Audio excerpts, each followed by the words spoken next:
Nataratna NTR career ప్రారంభం నుంచి గురువులను పెద్దలను గౌరవించడం అలవాటు. అనేక చిత్రాల్లో తనకు తల్లిగా నటించిన కన్నాంబ అన్న, ఆవిడ భర్త ప్రముఖ నిర్మాత దర్శకులు కడారు నాగభూషణం అన్న ఎన్టీఆర్కు ఎంతో గౌరవం. రాజశ్రీ ప్రొడక్షన్స్ అధినేత సుందర్లాల్ నహతా 1957లో సతీ అనసూయ చిత్రాన్ని నిర్మించారు. కడారు నాగభూషణం దర్శకులు. ఈ సినిమాలో అనసూయగా అంజలిదేవి నటించారు. అత్రి మహర్షి పాత్రని గుమ్మడి పోషించారు.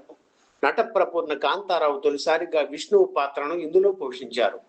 అమరనాథ్ శివుడుగా నటించారు. ఈ సినిమాలో భాగంగా సతీ సుమతి కథ వస్తుంది.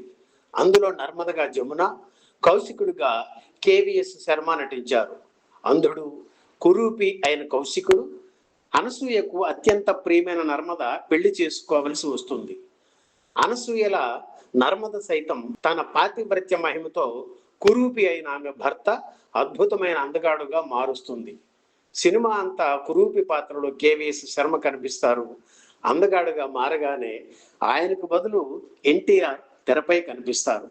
కొద్దిసేపు మాత్రమే కనిపించే పాత్ర అది. ఆ వేషాన్ని ఎన్టీఆర్ పోషిస్తే బాగుంటుందని కడారు నాగభూషణం గారు వెళ్ళి ఆయన్ని అడగగానే ఆయన మీద గౌరవంతో వెంటనే అంగీకరించారు ఎన్టీఆర్.